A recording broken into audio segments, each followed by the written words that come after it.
የመጀመሪያውና ዋነኛው ህይወታችንን የሚያበላሸው አደገኛ ነገር መጥፎ ልማድ ነው። መጥፎ ልማድ ሲባል ምን ማለት ነው? በሁሉም ረገድ ምናልባትም ከአነጋገራችን ጀምሮ ሊሆን ይችላል። ለሰዎች የማይጥም ንግግር ወይንም ደግሞ ተናግረኑ የማይጠቅም ይልቁን መጠላትን የሚፈጥር ንግግር በለመድን ቁጥር በትዳራችንን በዛው መልኩ እንቀጥላለን።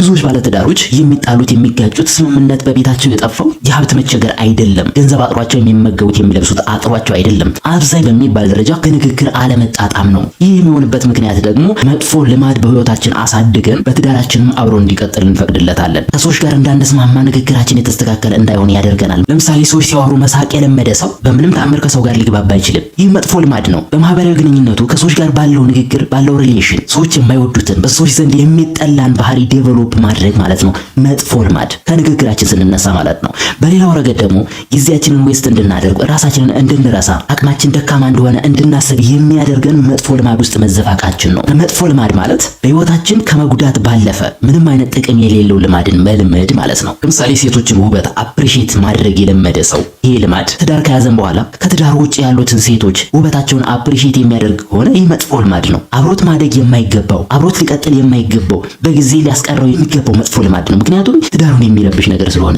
ዘርዝረን የማንጨርሳቸው በጣም ብዙ መጥፎ የሚባሉ ልማዶች አሉብን። ራሳችንን መገምገም እንችላለን። በሰዎች ዘንድ እንድጠላ የሚያደርገኝ ከሰዎች ጋር እንዳልግባባ የሚያደርገኝ ነገን እንዳልመለከት ህልም እንዳይኖረኝ የሚያደርገኝ መጥፎ ልማድ ምንድን ነው? መጠጣቴ ነው? ማጨሴ ነው? ጠዋት ለረጅም ሰዓት መተኛቴ ነው? ማታ እስከ 6 ሰዓት ዘወትር ማምሸቴ ነው? ምን መጥፎ ልማዶች አሉብን ብለን በዝርዝር ማወቅና መረዳት ከዛም ለመፍትሄ ወይም ለእርምጃ መዘጋጀትና ራሳችንን ዝግጁ ማድረግ አለብን። መጥፎ ልማድ ለመተው ስንቆርጥ እውነት ነው ትልቅ ትግል ሊጠይቅ ይችላል። ከራሳችን ጋር ትግል ሊጠይቅ ይችላል። ቁርጠኝነትን ሊጠይቅ ይችላል። ምክንያቱም ልማድ ክፉ ነው። አንድ ጊዜ ባህሪያችን አድርገነዋል። ልክ ማንነታችን አድርገነዋል። ይህንን ማንነታችንን የመሰለንን መጥፎ ልማድ ደግሞ ከራሳችን ማላቀቅ ከውስጣችን ማስወገድ ትልቅ መስዋዕትነትን ይከፍላል።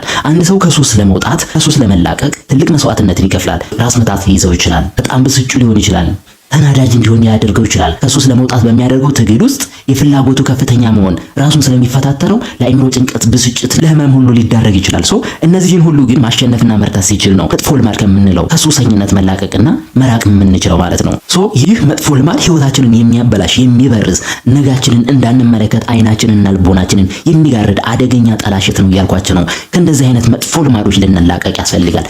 መጥፎ ልማድ ማለት ፍሩት የሌለው ነገ ምንም አይነት ፍሬ ልናፈራበት የማንችለው ነገር ላይ የሙጥኝ ብሎ መጣበቅ መቻል ማለት ነው። ለምሳሌ ቲክቶክ ቪዲዮዎችን ማየት ሱስ ሆኖብናል በዚህ ሰዓት። አብዛኞቻችን በተለይ ደግሞ ከኢንተርኔት ቅርብ የሆኑ ሰዎች ቲክቶክ ቪዲዮ ላይ የምናሳልፋቸውን ጊዜያቶች ብንቆጥር እጅግ በጣም ብዙ ናቸው። ምናልባትም በህይወታችን ልንሰራው የምንችለውን ብንሰራው መልካም የሆኑ ነገሮችን ብንሰራበት እጅግ በጣም የሚገርም ሰዓት ነው የምናባክነው የምናቃጥለው። ስለዚህ በምን ሱሰኝነት ውስጥ ተዘፍቀን እንዳለ ራሳችንን ልናይና ቆም ብለን እንገመግም ያስፈልጋል።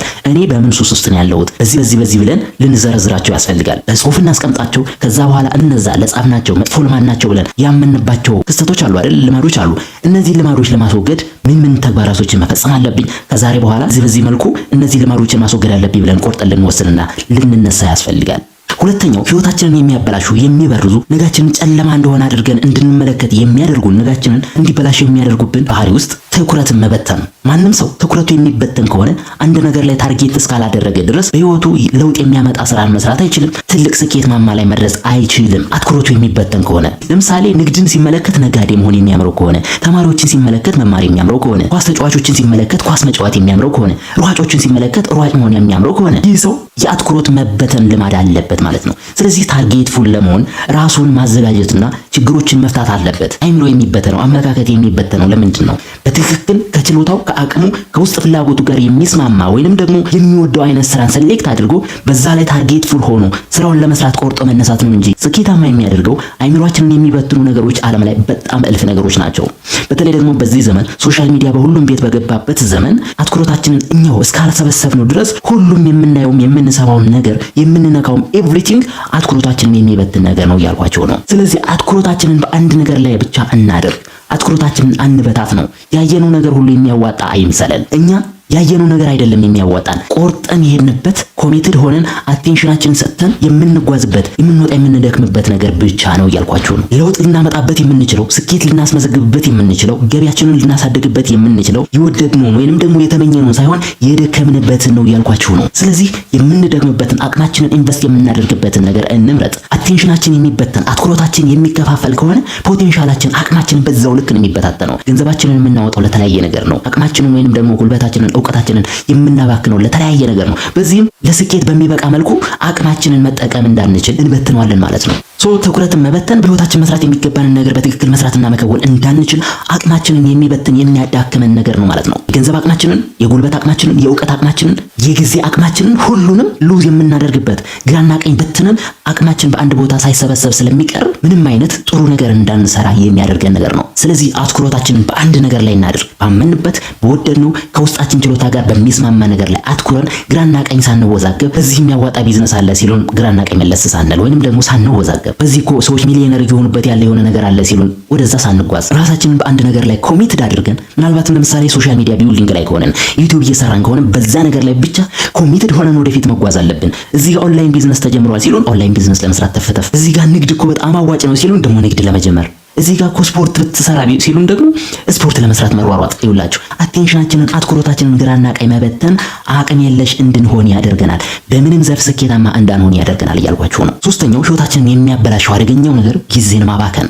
ማንም ሰው ያልተረዳው በዚህ ሰዓት ሁላችንም እንደ ቀላል ነገር ሉዝ ያደረግን ያለ ነው። ድጋሜ ልናገኘው የማንችለው ትልቁና ከወርቅም በላይ እንቁ የሆነው ጊዜያችን። ሀብታም መሆን የሚፈልግ ሀብታም መሆን የሚችልበት፣ ጤነኛ መሆን የሚፈልግ ጤነኛ መሆን የሚችልበት፣ ትልቅ የስኬት ማማ ላይ መድረስ የሚፈልግ ማንኛውም ሰው ስኬታማ መሆን የሚችልበት ጊዜ ክልል ውስጥ መሆኑ እውን ነው። ነገር ግን ስንቶቻችንን ጊዜያችንን በትክክል መጠቀም ባለብን ልክ እየተጠቀምነው ያለ ነው? ምናልባትም በወጣትነት እድሜ ክልል ውስጥ ከሆንን በወጣትነት ብቻ ልንሰራቸው የሚገቡ ወይንም ደግሞ ወጣትነታችን ካለፈ ልንሰራቸው የማንችላቸው እልፍ ስራዎች አሉ።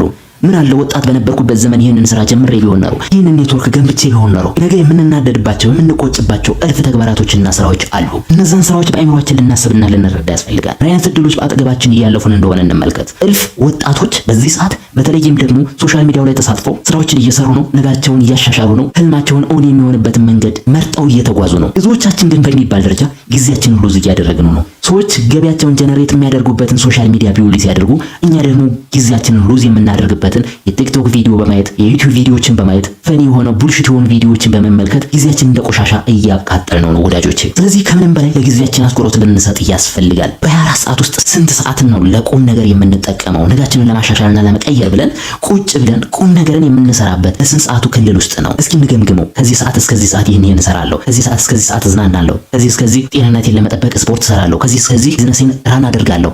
እስኪ ጊዜያችንን ከፋፍለን ለቁም ነገር እየዋል ነው ያለነው ስንቶቻችንን? እስኪ ዝም ብለን ራሳችንን ገምግም። ትናንት ቤተሰብ መርዳት እያለብን ሳንረዳ በመቅረታችን ስንቶቻችንን የሚቆጨን? ማገዝ ባለብን ልክ ሳናግዛቸው ቀርተን ነገር ግን ከአጠገባችን አተናቸው ጊዜያችንን በትክክል መጠቀም ባለመቻላችን እነሱን ማገልገልና ለእነሱ መኖር ባለመቻላችን የጸጸት አለንጋ የሚገርፈን ስንቶቻችን ነን?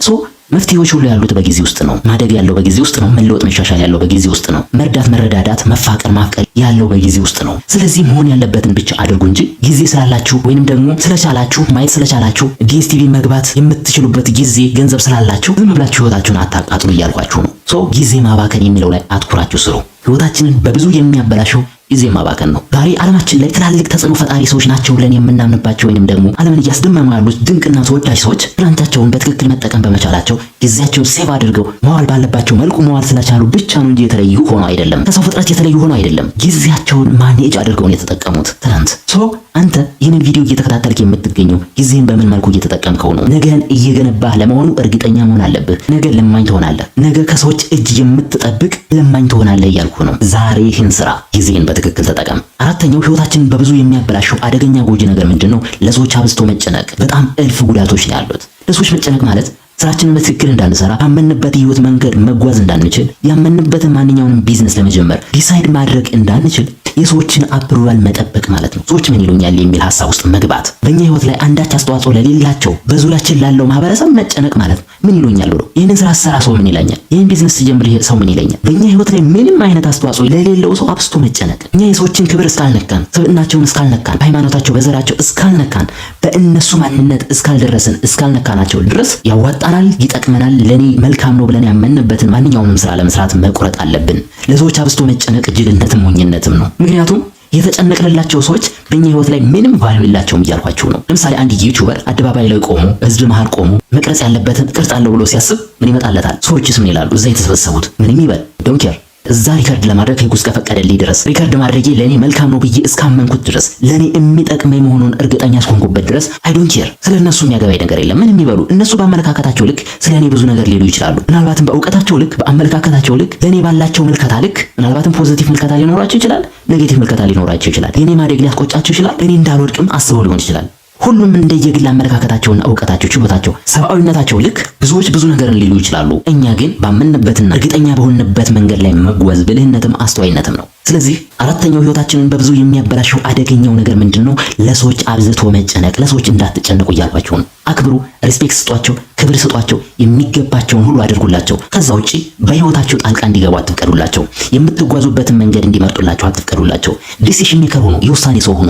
ያመናችሁበትን ነገር ሂዱበት፣ የወደዳችሁትን ነገር አድርጉ። መልካም እስከሆነ ድረስ ወደ ስኬት ማማ እንደሚያደርሳችሁ እርግጠኛ እስከሆናችሁ ድረስ ተራምዱበት እያልኳቸው ነው። በነገራችን ላይ በተለይ ደግሞ የኛ የአበሾች የኛ የኢትዮጵያውያን የውድቀታችን ትልቁ ምክንያት ለሰዎች አብዝተን መጨነቅ፣ ሰው ምን ይለኛል ብሎ ታስሮ መቀመጥ፣ ያመንበትን ስራ እንኳን መስራት እንዳንችል ለራሳችን የምንሰጠውን ግምት ለራሳችን እየነገርን ይህን ብሰራ እኮ እንዲህ ይሉኛል፣ ይህን ብሰራ እኮ ሰው በዚህ መልኩ ነው የሚያየኝ ብለን በማሰብ ምንም አይነት ስራ እንዳንሰራ ወዴትም መጓዝ እንዳንችል ቁጭ ብለን እንድንቀር ያደረገን ይሄ ነው። ውድ ኢትዮጵያውያን ከሰዎች ይሉኝታ ለመውጣት ቆርጠን መነሳት አለብን። ሰዎች ምን ይሉኛል ከሚል ሐሳብ ተላቀን ራሳችንን በቁርጠኝነት መግዛትና ባመንበት መንገድ መጓዝ አለብን ማለት ነው። አምስተኛና የመጨረሻው ህይወታችንን የሚያበላሸው አደገኛው ነገር ምንድነው? ራስን አሳንሶ ማየት የብዙዎቻችን ችግር ነው። አንድ ቢዝነስ ስኬታማ የሚሆነው በሌሎች ዘንድ እንጂ በእኔ አይደለም። ልክ እነሱ ስፔሻል ተደርገው የተመረጡ እስኪመስል ድረስ። ለምሳሌ ነጋዴ መሆን ለኔ አልተፈቀደም ብሎ ማሰብ፣ ዶክተር ፕሮፌሰር መሆን ለኔ አልተፈቀደም ብሎ ማሰብ፣ የራስን አቅም በብዙ ማሳነስ፣ እኔ ከማንም በታች ነኝ፣ እኔ ችሎታ የለኝም፣ እውቀት የለኝም ብሎ ለራስ አነስተኛ ግምት መስጠት፣ ይህ ፈጽሞ የተሳሳተና አጉል አመለካከት ነው። የሆነ ሰንበዲ ሚሊዮነር መሆን ይችላል፣ እኛም የማንሆንበት ምንም አይነት ምክንያት የለም።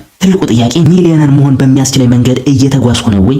በሚያስችለኝ መልኩ እየተጋው እየሰራው ጊዜን እየተጠቀምኩ ነው ወይ? ያለሁበት ሲቹዌሽን ምን ይመስላል? ከመጥፎ ልማድ ወጥቼ መልካም ጎዳና ላይ ነኝ ወይ? ህይወትን በሚቀይር መልኩ እየታተርኩ ነው ወይ የሚለውን ጥያቄ መመለስ አስፈላጊ ነው። ከዛ ውጭ ግን ሀብታም ሆናለሁ፣ ሚሊዮነር ሆናለሁ ምኞት ብቻ ነው የሚሆነው። እስካልተጋን፣ እስካልደከመን፣ እስካልወጣን፣ እስካልወረድን፣ ሀፍረታችንን፣ ፍርሃታችንን፣ የሰዎችን ይሉኝታ እስካላሸነፍን ድረስ ፈጽሞ የማይሆን ነው። እውነት ነው። ነገር ግን የሚጠበቅብንን ነገር እስካደረግን፣ እስከከወንን ድረስ መሆን ባለብን ልክ ሆነን እስከተገኘን ድረስ ዋይ ኖት ሚሊዮነር?